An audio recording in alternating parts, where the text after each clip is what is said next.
Hello everyone, welcome back to Manassu Kannada vlogs. ಈಗಾಗಲೇ ಪ್ರತಿಯೊಬ್ಬರಿಗೂ ಕೂಡ ಅಧಿಕ ಮಾಸದ ಮಹತ್ವದ ಬಗ್ಗೆ ಗೊತ್ತೇ ಇದೆ. ಪ್ರತಿ 3 ವರ್ಷಗಳಿಗೊಮ್ಮೆ ಈ ಅಧಿಕ ಮಾಸ ಬರುವಂಥದ್ದು ತುಂಬಾ ಒಂದು ವಿಶೇಷವಾದ ಮಾಸ. ಈ ಅಧಿಕ ಮಾಸದಲ್ಲಿ ಹೆಚ್ಚಾಗಿ ದೇವರ ಪೂಜೆ ಮತ್ತು ದೇವರ ವ್ರತಗಳನ್ನು ಮಾಡಬೇಕು. ಯಾವುದೇ ಒಂದು ಶುಭ ಕೆಲಸ ಹಾಗೆಯೇ ಶುಭ ಕಾರ್ಯಗಳನ್ನು ಮಾಡಬಾರ್ದು. ಅಧಿಕ ಮಾಸದಲ್ಲಿ ಮಾಡುವಂಥ ಪೂಜೆ ಆಗಿರ್ಬೋದು, ದೇವರ ವ್ರತ, ಉಪವಾಸದ ವ್ರತಗಳಿಗೆ ಅಧಿಕ ಪುಣ್ಯವನ್ನು ಆ ಭಗವಂತನು ನಮಗೆ ಕರುಣಿಸುತ್ತಾನೆ. ಹಾಗೆಯೇ ಈ ಅಧಿಕ ಮಾಸದಲ್ಲಿ ಬಂದಿರುವಂತಹ ಏಕಾದಶಿಯನ್ನು ಪದ್ಮಿನಿ ಏಕಾದಶಿ ಎಂದು ಕರೆಯಲಾಗುತ್ತದೆ, ಅಥವಾ ಕಮಲ ಏಕಾದಶಿ ಅಥವಾ ಪುರುಷೋತ್ತಮ ಏಕಾದಶಿ ಎಂದು ಕೂಡ ಕರೆಯಲಾಗುತ್ತದೆ. ತುಂಬಾ ಒಂದು ವಿಶೇಷವಾದ ಏಕಾದಶಿಯಾಗಿದೆ. ಪ್ರತಿ 3 ವರ್ಷಗಳಿಗೊಮ್ಮೆ ಅಧಿಕ ಮಾಸ ಬರುವಂಥದ್ದು. ಈ ಅಧಿಕ ಮಾಸದಲ್ಲಿ ಬಂದಿರುವ ಏಕಾದಶಿಯನ್ನು ಕಮಲ ಏಕಾದಶಿ ಅಥವಾ ಪದ್ಮಿನಿ ಏಕಾದಶಿ ಎಂದು ಕರೆಯಲಾಗುತ್ತದೆ. ಏಕಾದಶಿಯ ದಿನದಂದು ಭಗವಾನ್ ವಿಷ್ಣುವನ್ನು ಭಕ್ತಿಯಿಂದ ಪೂಜಿಸಿ, ಹಾಗೆಯೇ ಮುಖ್ಯವಾಗಿ ಏಕಾದಶಿ ಎಂದು ಉಪವಾಸದ ವ್ರತವನ್ನು ಆಚರಿಸುವುದರಿಂದ ಸಕಲ ಪಾಪಗಳು ನಾಶವಾಗಿ ವಿಶೇಷವಾದ ಪುಣ್ಯ ಅನ್ನೋದು ಲಭಿಸುತ್ತದೆ. ಹಾಗಾದರೆ ಈ ಬಾರಿ ಅಧಿಕ ಮಾಸದಲ್ಲಿ ವಿಶೇಷವಾದ ಪದ್ಮಿನಿ ಏಕಾದಶಿಯು ಯಾವ ದಿನ ಬಂದಿದೆ, ಹೇಗೆ ಏಕಾದಶಿಯ ಪೂಜೆಯನ್ನು ಮಾಡಬೇಕು, ಹಾಗೆಯೇ ಮುಖ್ಯವಾಗಿ ಏಕಾದಶಿಯಂದು ಉಪವಾಸವನ್ನು ಹೇಗೆ ಆಚರಣೆ ಮಾಡಬೇಕು, ಜೊತೆಗೆ ಏಕಾದಶಿಯ ಉಪವಾಸವನ್ನು ಯಾವಾಗ ಸಮಾಪ್ತಿ ಮಾಡಬೇಕು, ಅದರ ಸಮಯವೇನು, ಎಲ್ಲವನ್ನು ಕೂಡ ಇವತ್ತಿನ ವಿಡಿಯೋದಲ್ಲಿ ಸಂಪೂರ್ಣವಾಗಿ ತಿಳಿದುಕೊಳ್ಳೋಣ. ಅಧಿಕ ಮಾಸದಲ್ಲಿ ಬಂದಿರುವಂತಹ ಪದ್ಮಿನಿ ಏಕಾದಶಿಯ ಆಚರಣೆಯನ್ನು ನಾವು ಮೇ 27ನೇ ತಾರೀಕು ಬುಧವಾರದಂದು ಆಚರಣೆಯನ್ನು ಮಾಡಬೇಕಾಗುತ್ತೆ. ಏಕಾದಶಿಯ ತಿಥಿಯು ಪ್ರಾರಂಭವಾಗುವುದು ಮೇ 26ನೇ ತಾರೀಕು ಮಂಗಳವಾರದಂದು ಬೆಳಗಿನ ಜಾವ 5:10 ಪ್ರಾರಂಭವಾಗಿ ಮೇ 27ನೇ ತಾರೀಕು ಬುಧವಾರದಂದು ಬೆಳಗ್ಗೆ 6:21 ಏಕಾದಶಿಯ ತಿಥಿಯು ಮುಕ್ತಾಯವಾಗುತ್ತದೆ. ಸೊ ಇಲ್ಲಿ ನಮಗೆ ಮೇ 26ನೇ ತಾರೀಕು ಮಂಗಳವಾರದಂದು ಏಕಾದಶಿಯ ತಿಥಿಯು ಪ್ರಾರಂಭ ಆಗಿದ್ರೂ ಸಹ ನಾವು ಮೇ 27ನೇ ತಾರೀಕು ಬುಧವಾರದಂದು ಈ ಪದ್ಮಿನಿ ಏಕಾದಶಿಯ ಆಚರಣೆಯನ್ನು ಮಾಡಬೇಕು. ಏಕೆಂದರೆ ಏಕಾದಶಿಯಲ್ಲಿ ಉಪವಾಸದ ವ್ರತವನ್ನು ಕೈಗೊಳ್ಳುತ್ತೀವಿ. ಹಾಗೆಯೇ ಏಕಾದಶಿಯ ಉಪವಾಸ ಹಾಗೆಯೇ ಏಕಾದಶಿಯ ಮುಕ್ತಾಯ ಎರಡೂ ಕೂಡ ಒಳ್ಳೆಯ ಸಮಯದಲ್ಲಿ, ಅಂದರೆ ಒಂದು ಕರೆಕ್ಟಾದ ಸಮಯದಲ್ಲೇ ಮುಕ್ತಾಯ ಆಗಬೇಕು. ನಮಗೆ ಏಕಾದಶಿಯ ಉಪವಾಸ ಮುಕ್ತಾಯ ಆಗುವಂತಹ ಪಾರಣ ಸಮಯ ನಮಗೆ ಬರುವಂಥದ್ದು ಮೇ 28ನೇ ತಾರೀಕು ಗುರುವಾರದಂದು ನಮಗೆ ಪಾರಣ ಸಮಯ, ಅಂದರೆ ಏಕಾದಶಿಯ ಉಪವಾಸದ ವ್ರತವನ್ನು ಮುಕ್ತಾಯ ಮಾಡುವಂಥ ಸಮಯ ಮೇ 28ನೇ ತಾರೀಕು ಗುರುವಾರ ಬಂದಿರೋದ್ರಿಂದ ನಾವು ಮೇ 27ನೇ ತಾರೀಕು ಬುಧವಾರದಂದು ನಾವು ಈ ಪದ್ಮಿನಿ ಏಕಾದಶಿಯ ಆಚರಣೆಯನ್ನು ಮಾಡಬೇಕು. ಕೆಲವೊಬ್ಬರು ಅವರ ಮನೆಯ ಪದ್ಧತಿಯ ಪ್ರಕಾರ ಕೂಡ ನೀವು ಆಚರಣೆಯನ್ನು ಮಾಡಿ. ಮೇ 26ನೇ ತಾರೀಕು ನಮಗೆ ಏಕಾದಶಿ ಪ್ರಾರಂಭ ಆಗಿರೋದ್ರಿಂದ ಅಂದಿನಿಂದ ನಾವು ಮೇ 28ನೇ ತಾರೀಕು ಅಂದರೆ 2 ದಿನ ಕೂಡ ಉಪವಾಸವನ್ನು ಮಾಡೋದಕ್ಕೆ ಆಗಲ್ಲ. ಹಾಗಾಗಿ ಪಾರಣ ಸಮಯ ನಮಗೆ ಮೇ 28 ಗುರುವಾರ ಬಂದಿರೋದ್ರಿಂದ ಮೇ 27ನೇ ತಾರೀಕು ಬುಧವಾರದಂದು ಈ ಪದ್ಮಿನಿ ಏಕಾದಶಿಯ ಆಚರಣೆಯನ್ನು ಮಾಡಬೇಕು. ಸ್ವತಃ ಶ್ರೀಕೃಷ್ಣನೇ ಧರ್ಮರಾಜನಿಗೆ, ಅಂದರೆ ಯುಧಿಷ್ಠಿರನಿಗೆ ಈ ಪದ್ಮಿನಿ ಏಕಾದಶಿಯ ಮಹತ್ವವನ್ನು ಕೂಡ ಹೇಳಿದ್ದಾನಂತೆ. ಈ ಏಕಾದಶಿ ಪದ್ಮಿನಿ ಏಕಾದಶಿಯ ವ್ರತವನ್ನು ಆಚರಿಸುವುದರಿಂದ ವೈಕುಂಠ ಪ್ರಾಪ್ತಿಯಾಗುತ್ತದೆ ಎಂದು ಪುರಾಣಗಳಲ್ಲೂ ಕೂಡ ಹೇಳಲಾಗಿದೆ. ಇಂಥವರೇ ಈ ಏಕಾದಶಿಯ ವ್ರತದ ಆಚರಣೆಯನ್ನು ಮಾಡಬೇಕು ಅಂತ ಏನಿಲ್ಲ. ಪ್ರತಿಯೊಬ್ಬರೂ ಕೂಡ ಏಕಾದಶಿಯ ಆಚರಣೆಯನ್ನು ಮಾಡ್ಬೋದು. ಏಕಾದಶಿಯಂದು ಪೂರ್ತಿಯಾಗಿ ಕಠಿಣವಾದ ಉಪವಾಸವನ್ನು ಮಾಡಬೇಕಾಗಿರೋದ್ರಿಂದ ನಿಮ್ಮ ಆರೋಗ್ಯವನ್ನು ನೋಡಿಕೊಂಡು ನೀವು ಈ ಏಕಾದಶಿಯ ವ್ರತದ ಆಚರಣೆಯನ್ನು ಕೈಗೊಳ್ಳಿ. ಅನಾರೋಗ್ಯ ಇರುವಂಥವರು, ಹಾಗೆಯೇ ತೀರ ಚಿಕ್ಕ ಮಕ್ಕಳು, ಹಾಗೆಯೇ ತುಂಬ ಏಜ್ ಆಗಿರುವಂಥವರು, ವಯಸ್ಸಾದವರು ಈ ಏಕಾದಶಿಯಂದು ಪೂಜೆಯನ್ನು ಮಾಡಿ. ಆದರೆ ಏಕಾದಶಿಯ ಉಪವಾಸದ ಆಚರಣೆಯನ್ನು ಮಾಡೋದಕ್ಕೆ ಹೋಗಬೇಡಿ. ಹಾಗೆಯೇ ಇಂತಹ ಜಾತಿಯವರೇ ಏಕಾದಶಿಯನ್ನು ಆಚರಣೆಯನ್ನು ಮಾಡಬೇಕು, ಈ ಥರ ಜಾತಿಯವರು ಮಾಡಬಾರ್ದು, ಆ ಥರ ಏನೂ ಇಲ್ಲ. ಎಲ್ಲರೂ ಕೂಡ ಈ ಏಕಾದಶಿಯನ್ನು ಅವ್ರ ಕೈಲಾಗುತ್ತೆ ಉಪವಾಸವನ್ನು ಮಾಡೋದಕ್ಕೆ ಅಂತ ಅನ್ನುವ ಪ್ರತಿಯೊಬ್ಬರೂ ಕೂಡ ಏಕಾದಶಿಯ ವ್ರತದ ಏಕಾದಶಿಯನ್ನು ಆಚರಣೆಯನ್ನು ಮಾಡ್ಬೋದು.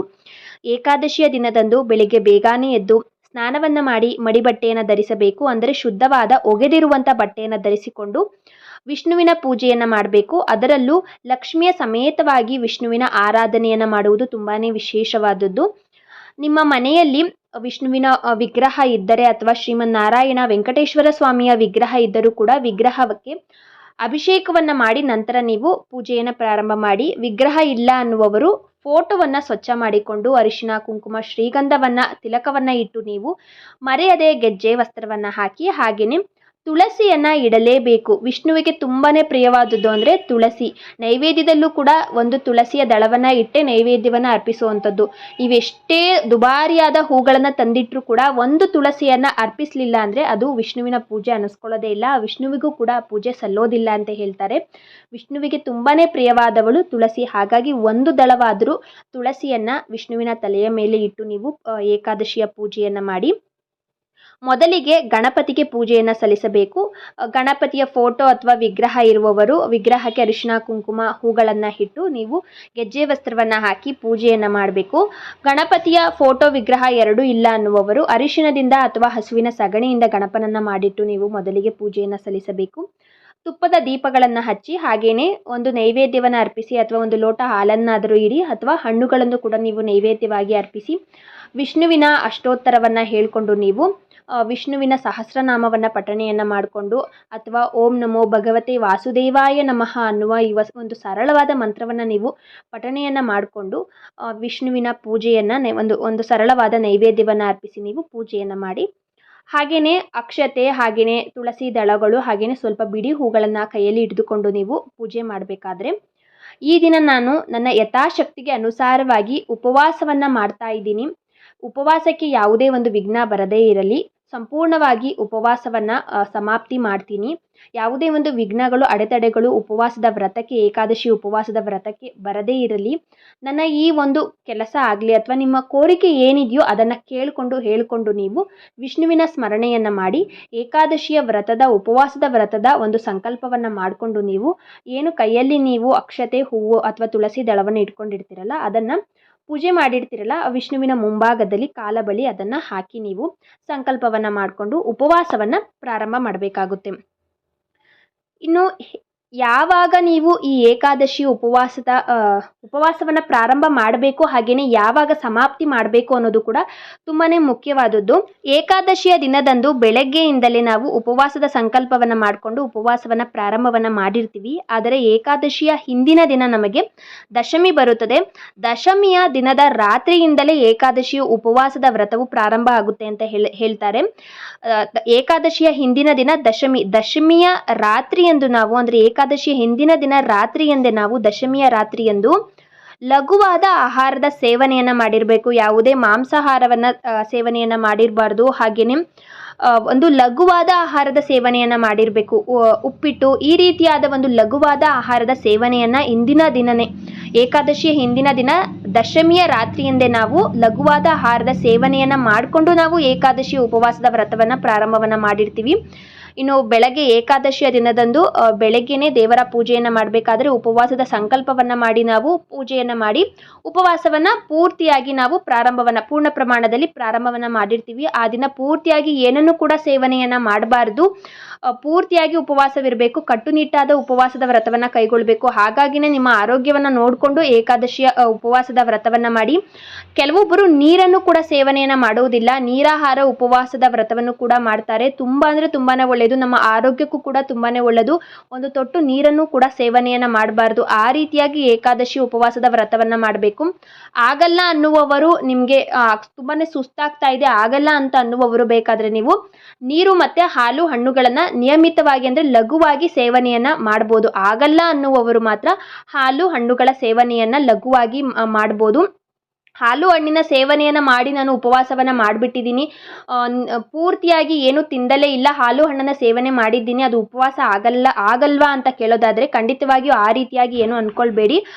ಆಗಲ್ಲ ಅಂತ ಅನ್ನುವವರು, ಅಶಕ್ತರಾಗಿರುವವರು ಏನಾದರೂ ಉಪವಾಸವನ್ನು ಮಾಡ್ತಾ ಇದ್ದರೆ ನಿಮ್ಗೆ ಆಗ್ತಿಲ್ಲ ಅನ್ನೋದಾದರೆ ಸ್ವಲ್ಪನೇ ಲಘುವಾಗಿ, ಜಾಸ್ತಿ ತಗೊಳ್ಳೋದಕ್ಕೆ ಹೋಗಬೇಡಿ, ಲಘುವಾಗಿ ಹಾಲು ನೀರು ಮತ್ತು ಹಣ್ಣುಗಳನ್ನು ಸೇವನೆಯನ್ನು ಮಾಡ್ಬೋದು.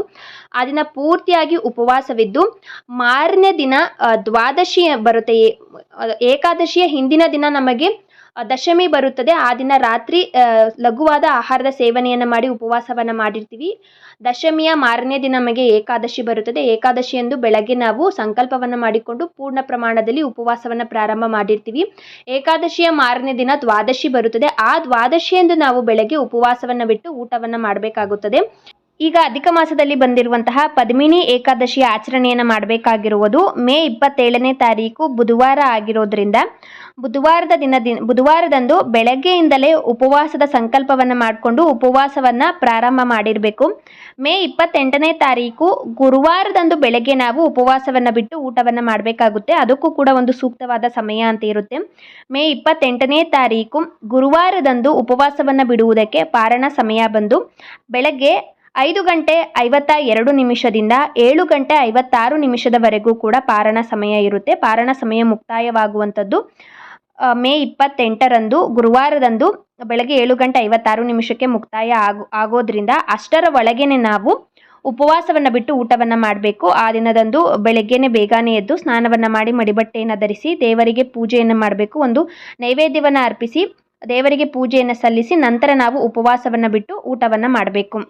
ಏಕಾದಶಿಯಂದು ಆ ದಿನ ಪೂರ್ತಿಯಾಗಿ ಉಪವಾಸವಿದ್ದು ಮಾರನೇ ದಿನ ದ್ವಾದಶಿಯಂದು ಊಟವನ್ನು ಮಾಡಬೇಕು. ಆ ರೀತಿಯಾದ ಒಂದು ಉಪವಾಸವನ್ನು ಮಾಡೋದಕ್ಕೆ ನಮಗೆ ಆಗ್ತಾ ಇಲ್ಲ. ಏಕಾದಶಿಯಂದು ರಾತ್ರಿಯಂದೇ ಉಪವಾಸವನ್ನು ಬಿಟ್ಟು ಊಟವನ್ನು ಮಾಡ್ಬೋದಾ ಅನ್ನೋದಾದರೆ ಖಂಡಿತವಾಗಿಯೂ ಕೂಡ ಒಂದು ಹೊತ್ತಿನ ಊಟವನ್ನು ಮಾಡಿಕೊಂಡು ಕೂಡ ನೀವು ಏಕಾದಶಿ ಉಪವಾಸದ ವ್ರತವನ್ನು ಮಾಡ್ಬೋದು. ಅಂದರೆ ಬೆಳಗ್ಗೆನೇ ಉಪವಾಸದ ಸಂಕಲ್ಪವನ್ನು ಮಾಡಿ ಉಪವಾಸವಿರಬೇಕು. ಏನನ್ನು ಕೂಡ ಸೇವನೆಯನ್ನು ಮಾಡಬಾರ್ದು. ರಾತ್ರಿ ಸಮಯದಲ್ಲಿ ಮತ್ತೊಮ್ಮೆ ಮನೆಯಲ್ಲಿ ದೀಪವನ್ನು ಹಚ್ಚಿ ಪೂಜೆಯನ್ನು ಮಾಡಿ ನಂತರ ನೀವು ಊಟವನ್ನು ಮಾಡಬೇಕು. ಊಟ ಅಂದರೆ ನಾನ್ ವೆಜ್ಜನ್ನು ತಿನ್ನಬಾರ್ದು. ಹಾಗೆಯೇ ಮಿತವಾದ ಆಹಾರದ ಸೇವನೆಯನ್ನು ಮಾಡಬೇಕು. ಯಾವುದೇ ಮೊಸರು ಆಗಿರ್ಬೋದು, ಹಾಗೆಯೇ ಕಾಳುಗಳಾಗಿರ್ಬೋದು, ಅದರಲ್ಲೂ ಮುಖ್ಯವಾಗಿ ಉದ್ದಿನ ಬೇಳೆ, ಸೊಪ್ಪು, ಈ ರೀತಿಯಾದ ಈರುಳ್ಳಿ, ಬೆಳ್ಳುಳ್ಳಿ, ಈ ರೀತಿಯಾದ ಯಾವುದೇ ಒಂದು ಆಹಾರ ಪದಾರ್ಥಗಳನ್ನು ಸೇವನೆಯನ್ನು ಮಾಡಬಾರ್ದು. ಒಂದು ಲಘುವಾದ ಆಹಾರನ ಸೇವನೆಯನ್ನು ಮಾಡಿ. ಅದರಲ್ಲೂ ನೆನಪಿಟ್ಟುಕೊಳ್ಳಿ, ಅನ್ನದ ಸೇವನೆಯನ್ನು ಮಾಡಲೇಬಾರದು. ಬೆಳಗ್ಗೆ ಆಗಿರ್ಬೋದು, ರಾತ್ರಿ ಆಗಿರ್ಬೋದು, ಏಕಾದಶಿಯ ವ್ರತದ ಆಚರಣೆಯನ್ನು ಉಪವಾಸವನ್ನು ಮಾಡ್ತಾ ಇದ್ದೀರಾ ಅನ್ನೋದಾದರೆ ಯಾವುದೇ ಕಾರಣಕ್ಕೂ ಕೂಡ ಅನ್ನದ ಸೇವನೆಯನ್ನು ಮಾಡಲೇಬಾರದು. ಏಕಾದಶಿಯಂದು ಯಾವುದೇ ಒಂದು ರೀತಿಯಲ್ಲಾದರೂ ಕೂಡ ನಾವು ಅನ್ನವನ್ನು ಸೇವನೆಯನ್ನು ಮಾಡಲೇಬಾರದು. ಅದೊಂದನ್ನು ನೆನಪಿಟ್ಟುಕೊಳ್ಳಿ. ಈ ಏಕಾದಶಿ ಅಂತಲೇ ಅಲ್ಲ, ಯಾವುದೇ ಒಂದು ಏಕಾದಶಿಯಂದು ಉಪವಾಸವನ್ನು ಮಾಡ್ತಾ ಇದ್ದೀರಾ ಅಂದರೆ ಅಥವಾ ಉಪವಾಸವನ್ನು ಮಾಡ್ತಾ ಇಲ್ಲ ಅನ್ನುವವರು ಕೂಡ ಅದನ್ನ ಬರೀ ಪೂಜೆಯನ್ನು ಮಾಡ್ತಾ ಇದ್ದೀವಿ ಅಂತ ಅನ್ನುವವರು ಕೂಡ ದಯವಿಟ್ಟು ಕೂಡ ಅನ್ನದ ಸೇವನೆಯನ್ನು ಮಾಡಬೇಡಿ. ಅನ್ನವನ್ನು ಬಿಟ್ಟು ಬೇರೆ ಆಹಾರದ ಸೇವನೆಯನ್ನು ಮಾಡಿ. ಈ ರೀತಿಯಾಗಿ ಏಕಾದಶಿಯಂದು ಉಪವಾಸವಿದ್ದು ಈ ಪದ್ಮಿನಿ ಏಕಾದಶಿ, ಅದರಲ್ಲೂ ಅಧಿಕ ಮಾಸದಲ್ಲಿ ಬಂದಿರುವಂತಹ ಏಕಾದಶಿಯ ಆಚರಣೆಯನ್ನ ಮಾಡಿ ಪ್ರತಿಯೊಬ್ಬರೂ ಕೂಡ ಶುಭ ಫಲಗಳನ್ನು ಪಡೆದುಕೊಳ್ಳಿ. ಈ ನನ್ನ ವಿಡಿಯೋ ನಿಮ್ಗೆಲ್ಲರಿಗೂ ಇಷ್ಟ ಆಗಿದ್ರೆ ಮನಸ್ಸು ಕನ್ನಡ ವ್ಲಾಗ್ಸ್ ಚಾನಲ್ಗೆ ಸಬ್ಸ್ಕ್ರೈಬ್ ಮಾಡಿಕೊಳ್ಳಿ.